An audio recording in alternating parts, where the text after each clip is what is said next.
Hello and what's up everyone, I hope you are doing good. आप सभी का स्वागत है एक और नए वीडियो में। आप सभी का तहे दिल से शुक्रिया to watch my videos and आप सभी को नमस्ते भी। तो यार सीधा बात करते हैं आज के टॉपिक पे कि is it worth it to come to Canada after 12th class. क्योंकि बहुत सारे बच्चों के माइंड में क्वेश्चंस होते हैं, वो कमेंट सेक्शन में पूछते हैं क्या 12th के बाद आना चाहिए या हम पहले ग्रेजुएशन कंप्लीट कर ले या कुछ ग्रेजुएशन करने के बाद 2 साल का 3 साल का एक्सपीरियंस ले ले, उसके बाद हम यहाँ पे कोई ग्रेजुएट सर्टिफिकेट कोर्स करें।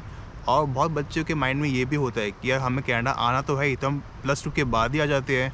और कोई कोई तो ये भी कहता है कि हम आफ्टर 10th के बाद भी आ जाते हैं। ये बिल्कुल सही बात है। अगर आप 10th के बाद भी अगर आप आना चाहें कनाडा, तो बहुत सारे हाई स्कूल्स हैं कनाडा में, जो अगर आपका ओवरऑल स्कोर 6.5 है और कोई भी कैटेगरी कोई भी मॉड्यूल में नॉट लेस दैन 6 है, तो आप यहाँ पे 11th में मीन्स +1 में या +2 में आप एडमिशन ले सकते हैं। तो काफ़ी बच्चों के माइंड में क्वेश्चंस होता है कि आना ही है कनाडा तो ग्रेजुएशन के बाद ही क्यों, +2 के बाद ही आ जाते हैं। जब स्ट्रगल करना ही है तो +2 के बाद ही बेटर है। तो मैं इस वीडियो में सब कुछ डिस्कस भी करूँगा और कुछ आपको मैं सजेशन भी दूंगा कि is it worth it, is it really worth it to come to Canada after +2, और इसके प्रो एंड कॉन्स सब कुछ डिस्कस करेंगे बिफोर मूविंग फॉरवर्ड। अगर आपको वीडियो पसंद आती है तो वीडियो को लाइक एंड शेयर ज़रूर करना। माइंड में कोई भी क्वेश्चंस होते हैं किसी भी चीज़ के रिगार्डिंग, कमेंट सेक्शन में ज़रूर कमेंट करना। एंड साथ ही साथ and if you want to support me, you can support me by subscribing this channel. So बात करते हैं आज के टॉपिक पे, आज के मुद्दे पे। देखो यार, कोई भी सही काम करने का कोई गलत टाइम नहीं होता। वो बात अलग है कि काम थोड़ा देर से या जल्दी होता है, लेकिन कोई भी सही काम करने का कभी भी गलत टाइम नहीं होता। तो वैसे ही बहुत सारे +2 के बच्चों का माइंड में होता है यार अगर जाना ही है तो अभी निकलते हैं, जितना जल्दी जाएंगे उतना जल्दी हम स्ट्रगल भी करेंगे, टाइम को भी समझ पाएंगे और हमारा जल्दी PR भी होगा और हम सेटल भी हो जाएंगे। तो हम क्यों आफ्टर ग्रेजुएशन के बाद जाए, जब धक्के हमें बाद में भी खाने हैं, धक्के हमें अभी भी खाने हैं, और शुरुआत हमें तब भी 0 से करनी है और शुरुआत हमें +2 के बाद भी 0 से करनी है। तो बेटर है कि आफ्टर +2 के बाद, आफ्टर 12th के बाद ही चलते हैं। यार सबसे बड़ा बेनिफिट ये है कि अगर आप आफ्टर +2 के बाद आते हो, क्योंकि आपको कोई भी एक्सपीरियंस नहीं होता इंडिया के कॉलेजेस का, यूनिवर्सिटीज़ का, और सेम गोल्स टू कनाडा के कॉलेजेस का, यूनिवर्सिटीज़ का। तो अगर आप कनाडा में किसी भी कॉलेज यूनिवर्सिटी में एडमिशन लेते हो तो आपको इतना कोई फ़र्क नहीं पड़ेगा, क्योंकि आपको इंडिया में ऐसा कोई एक्सपीरियंस नहीं है। वहाँ पे आपको 0 एक्सपीरियंस है कॉलेज, और कनाडा में आपको 0 एक्सपीरियंस है। तो इनिशियली दोनों आपके लिए 0-0 ही है। तो आप आराम से अपने आप को सेटअप कर सकते हो, अपने आप को कंफर्टेबली फील कर सकते हो, और ज़्यादा कोई दिक्कतें नहीं आएगी कि इंडिया की एजुकेशन ऐसी थी, वहाँ पे बड़ी चिल लाइफ थी, लेकिन यहाँ पे बड़ी चिल लाइफ नहीं है। क्योंकि इंडिया में क्या है, अगर आप इंडिया में किसी कॉलेज यूनिवर्सिटी में एडमिशन लेते हो, आपका वो सब जितनी भी पढ़ाई है वो पूरी डिपेंडेंट होती है आपके टीचर्स पे और असाइनमेंट पे। और बहुत ही कम बच्चे ऐसे होते हैं जो शायद ही किसी कोई ट्यूशन लगाते हैं कॉलेज लाइफ में या यूनिवर्सिटी लाइफ में। मतलब 99% तो बच्चे ऐसे ही है जो खुद से पढ़ते हैं, लाइब्रेरी में पढ़ते हैं और अपने दोस्तों के साथ पढ़ते हैं और टीचर पे डिपेंडेंट रहते हैं, और at the end of semester में लाइक असाइनमेंट दिए और डन हो गया। लेकिन यहाँ पे क्या है, यहाँ पे असाइनमेंट बहुत डिफरेंट है। मतलब यहाँ की जो कॉलेज और यूनिवर्सिटी है कनाडा की, वो काफ़ी डिफरेंट है। यहाँ पे आपको असाइनमेंट बहुत मैटर करते हैं, आपको अटेंडेंस पूरी लगानी पड़ती है, पढ़ाई करनी होती है।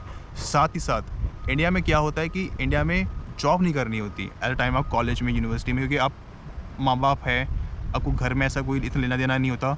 अब आपका फाइनेंशियल थोड़ा सा ऊपर नीचे हो वो अलग चीज़ है। लेकिन कनाडा में क्या सीन है, आप चाहे फर्स्ट ईयर में हो या सेकंड ईयर में, डजंट मैटर। अगर आपको यहाँ पे सर्वाइव करना है, क्योंकि यहाँ पे आपको सर्वाइव करना पड़ेगा, और आपको कॉलेज यूनिवर्सिटी के साथ साथ उनकी पढ़ाई के साथ साथ आपको पार्ट टाइम जॉब्स भी करनी पड़ेगी। क्योंकि पैसे नहीं होंगे तो सर्वाइव कैसे करोगे, पैसे नहीं होंगे तो रेंट, एकोमोडेशन और ग्रॉसरीज कैसे पे करोगे। यहाँ पे आप हर एक चीज़ ऑटोमेटिकली खुद सीख जाते हो। सबसे अच्छी बात है कि आपको यहाँ पे टाइम मैनेज करना आ जाता है, अपने आप ज़बरदस्ती आता है, क्योंकि नहीं करोगे तो वो आप पे ही इफ़ेक्ट पड़ेगा नेगेटिवली। अगर यही मैं कंपेयर करूँ इंडिया से, तो इतना कोई मैटर नहीं करता पैसों का। पैसे माँ बाप से मांग लिए, घर है, घर में चिल मारा, आराम किया, दोस्त होते हैं, घूमने चले गए, एंजॉय किया। बाकी वो बात लगेगा, किसी को पार्ट टाइम जॉब करनी भी होती है, फुल टाइम जॉब करनी भी होती है, वो मिल जाती है। लेकिन इन टर्म्स ऑफ इनकम मैं कहूँ इंडिया और कनाडा में तो काफ़ी डिफ्रेंशिएट है। अब यहाँ पे जो बच्चे होते हैं वो होते हैं कि वो पार्ट टाइम जॉब के लिए किसी लोकल शॉप में या टिम हॉर्टन में, डोमिनोज में, कॉस्को में, या किसी भी रिटेल चेन में या XYZ किसी भी शॉप में वर्क करते हैं। लेकिन यही वो सेम जॉब इंडिया में करें तो उनको लगता है कि बहुत ही मतलब लो क्वालिटी जॉब है, मतलब उनके स्टैंडर्ड के बराबर नहीं है। उनको लगता है कि ये हमारे लेवल की जॉब नहीं है। लेकिन वही जॉब ये कनाडा में करते हैं। जब वो ये चीज़ें कनाडा में करते हैं तो उनको पैसे की वैल्यू समझ आती है, टाइम की वैल्यू समझ आती है और उनको टाइम को मैनेज कैसे करा जाता है वो भी समझ आता है। तो ये काफ़ी फ़र्क पड़ता है जब आप किसी कनाडा के कॉलेज यूनिवर्सिटी में पढ़ते हैं या आप किसी इंडिया के यूनिवर्सिटी कॉलेज में पढ़ते हैं तो। अब यह जो सेकंड इंपॉर्टेंट पॉइंट है वो है एज। यह एज बहुत मैटर करती है अगर आप +2 के बाद आते हो और अगर आप ग्रेजुएशन के बाद आते हो। फॉर एग्जांपल अगर आप +2 के बाद आते हो एट द एज ऑफ 19-20 में, तो वो आपके लिए काफ़ी एक प्लस पॉइंट भी है और बाद में वो एक नेगेटिव पॉइंट भी बनेगा। मैं उसके बारे में डिस्कस करूँगा एट द एंड में।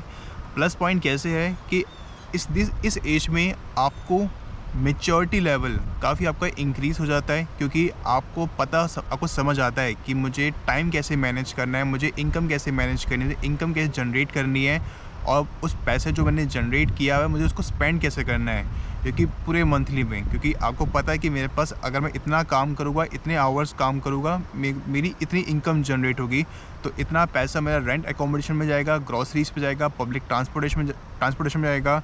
अगर मैं कोई लीजर एक्टिविटीज़ करता हूँ, कहीं घूमने जाता हूँ, तो इतना पैसा मेरे को यहाँ पे जाएगा। तो आपको उसी हिसाब से आपको सारा चीज़ें मैनेज करनी पड़ती है। तो अकॉर्डिंग टू दिस, तो आपकी मैच्योरिटी लेवल इंक्रीज़ होती है, आप पैसे को सही तरीके से इन्वेस्ट भी करते हो, आपको समझ आता है कि मुझे कहाँ पे इन्वेस्ट करना है, जिससे मैं आगे अपनी लाइफ को थोड़ा और सिक्योर कर सकूँ, सेफ्टी रख सकूँ। अगर मुझे पैसे की ज़रूरत पड़े तो मेरे को किसी से मांगने की ज़रूरत ना पड़े, मैं इंडिपेंडेंट रहूँ, डिपेंडेंट ना रहूँ। तो काफ़ी कुछ चीज़ें आपको समझ भी आती है। और तीसरी इम्पॉर्टेंट चीज़, जब आप कनाडा में जब पार्ट टाइम जॉब करते हो, जब सब कुछ चीज़ें आप अपने आप करते हो, क्योंकि यहाँ पे आपके लिए कोई सर्वेंट तो होगा ही नहीं, कि ऐसा तो है नहीं आप जैसे इंडिया में हैं, आपने कोई नौकरानी रख ली घर पे, वो का काम करेंगे। आपको सारे काम, चाहे साफ़ सफाई हो, चाहे कुछ भी हो, अगर आप कहीं जाते हो, अपना बैग पैक करते हो, अपना कपड़े साफ़ करना, कपड़े धोना, आपको सब कुछ ये खुद ही करना पड़ेगा। तो आपको ऑटोमेटिकली सब कुछ समझ आ जाएगा कि मेरे को अगर कुछ आगे लाइफ में करना है तो मुझे वो खुद पे डिपेंडेंट रहना पड़ेगा, किसी और पे डिपेंडेंट नहीं रहना पड़ेगा। मैं किसी और से हेल्प लेके आगे नहीं बढ़ सकता। अगर आगे बढ़ना है तो मुझे वो सेल्फ ही करना पड़ेगा। और जब बंदा बर्तन धोता है, सफाई करता है, अपने असाइनमेंट पूरे करता है, कुछ चीज़ें लेता है, कुछ सामान ख़रीदता है, अपने कपड़े धोता है या कहीं लीजर एक्टिविटीज़ के लिए कहीं जाता है और अपने पैसे वो खुद इन्वेस्ट करता है किसी जगह या किसी भी चीज़ को ख़रीदता है, तो उसको समझ आता है कि लाइफ की वैल्यू क्या है, टाइम की वैल्यू क्या है और पैसे की वैल्यू क्या है। ये 3 चीज़ें बहुत मैटर करती हैं। अगर आपको पैसे की वैल्यू समझ नहीं आएगी, टाइम की वैल्यू समझ नहीं आएगी और आपको लाइफ की वैल्यू समझ नहीं आएगी, तो आप कभी भी लाइफ में कुछ भी अचीव नहीं कर पाओगे, चाहे वो किसी चीज़ से भी रिलेटेड हो, चाहे वो आपका पर्सनल रिलेशनशिप हो, चाहे आपका कोई बिजनेस हो, चाहे वो XYZ लाइफ में आप कुछ भी अचीव करना चाहते हो। ये तो बात होगी प्रो की। अब मैं बात करता हूँ कॉन्स की। सबसे बड़ा ड्रॉबैक क्या है कि बच्चे आ तो जाते हैं, उनको लगता है कि यार 12th के बाद आना है या ग्रेजुएशन के बाद आना है, तो इससे अच्छा है कि +2 के बाद ही आ जाओ। अब +2 के बाद आ तो गए, अब करना क्या है? स्किल्स हमारे पास बच्चों के बाद होते नहीं है, कुछ सीख के आते नहीं हैं। बस हमें लगता है कि हम वहाँ पे जाएंगे, किसी रिटेल में जॉब करेंगे, लोकल स्टोर में जॉब करेंगे और अपना रेंट एकोमोडेशन ग्रॉसरीज निकालेंगे और आराम से लाइफ को चिल मार के जिएंगे और अपने साथ साथ डिग्री भी हो जाएगी और तब तक फिर उसके बाद हम वर्क परमिट मिल जाएगा, 1 साल काम करेंगे, फिर हम PR के लिए फ़ाइल लगा देंगे। या अगर आप आ रहे हो ना, डैट डजंट मैटर, आप 12th के बाद आ रहे हो, ग्रेजुएशन के बाद आ रहे हो, मास्टर्स के बाद आ रहे हो, स्किल्स सीख के आओ।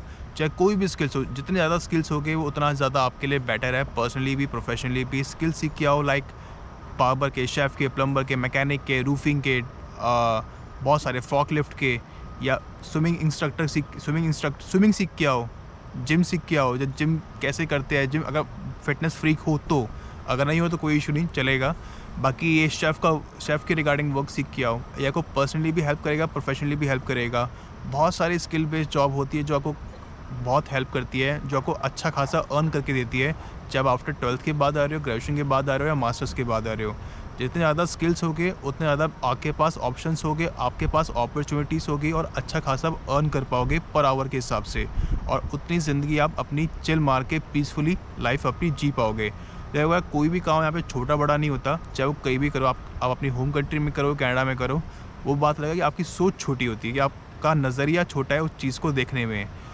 तो जो भी सीखोगे जब भी आओ तो स्किल ज़रूर सीख के आओ। एक इम्पॉर्टेंट चीज़ ये भी है कि जब हम 12th के बाद आते हैं तो हमारा जो माइंड होता है ना, जो हमारा दिमाग होता है, वो एक ग्रोइंग स्टेज में होता है। तो हमें बच्चों को पता नहीं होता कि सही क्या है, गलत क्या है और किस चीज़ से कहाँ पे क्या बात करनी चाहिए। तो बहुत सारे बच्चे गलत एक्टिविटीज़ में भी पड़ जाते हैं। यंग एज होती है, उल्टी सीधी एक्टिविटीज़ में पड़ जाते हैं, कोई समझाने वाला नहीं होता, कोई बड़ा नहीं होता, कोई फैमिली मेम्बर नहीं होता, तो जो भी होता है हमको खुद डिसीज़न लेना पड़ता है। तो सोच समझ के लो। और दूसरी चीज़, अपने माँ बाप से, भाई बहन से एटलीस्ट चाहे 5 मिनट के लिए या 10 मिनट के लिए हो, हर दिन ज़रूर बात करो। उनको बताओ कि आज ये हुआ, आज ये नहीं हुआ। और मैं आपके अगर कोई पेरेंट्स देख रहे हैं तो उनको भी मैं यही बोलूँगा कि अपने बच्चों से अप टू डेट रहे, उनसे टच में रहे कि वो लाइफ में क्या कर रहे हैं, आज उनका दिन कैसा रहा, कैसा नहीं रहा, जिससे आपको भी पता चलता रहे कि बच्चा किसी गलत संगति में या गलत एक्टिविटीज़ में नहीं पड़ रहा। एक और चीज़ मैं आपको ऐड करना चाहूँगा कि देखो यार, यहाँ पे आपको ना चीज़ें आराम से मिल जाती है, चाहे वो गाड़ी ख़रीदना हो, चाहे कुछ बड़ी चीज़ें लेनी हो, चाहे वो कुछ बाइक लेनी हो या स्पोर्ट्स एक्टिविटीज़ कहीं भी जाना हो, कुछ आपको सब कुछ क्रेडिट पे मिल जाता है, इन शॉर्ट। तो अगर आपके पास क्रेडिट कार्ड है तो यार ये चीज़ें पहले सीखो कि क्रेडिट स्कोर वर्क कैसे करता है, क्रेडिट पॉइंट वर्क कैसे करता है, आपको एक कैसे मैनेज करना है, आपको अपने पॉइंट्स हमेशा प्लस में, पॉजिटिव में क्यों हमेशा रखने हैं, नेगेटिव में नहीं जाने देना। क्योंकि अगर नेगेटिव में जाएगा तो एट द एंड बाद में ये आपको बहुत अफेक्ट करेगा एट अ टाइम ऑफ, अगर आप कोई घर ख़रीदने जाते हो या कोई गाड़ी ख़रीदने जाते हो या कुछ और कमोडिटी ख़रीदने जाते हो। और ये स्पेशली एक चीज़ याद रखना, ये आपको पीआर के टाइम पे भी अफेक्ट करता है आपका क्रेडिट स्कोर। तो मेक श्योर वही चीज़ें लो जो आपकी ज़रूरत हो और उतना ही लो जिससे आप अफोर्ड कर सको, जिससे आप वापस पे बैक कर सको। तो वीडियो को मैं यहीं पे एंड करता हूँ। और वीडियो पसंद आती है तो वीडियो को लाइक एंड शेयर ज़रूर करना। माइंड में कोई भी क्वेश्चन हो कमेंट सेक्शन में ज़रूर बताना। और चैनल को सपोर्ट करने के लिए you have to subscribe it.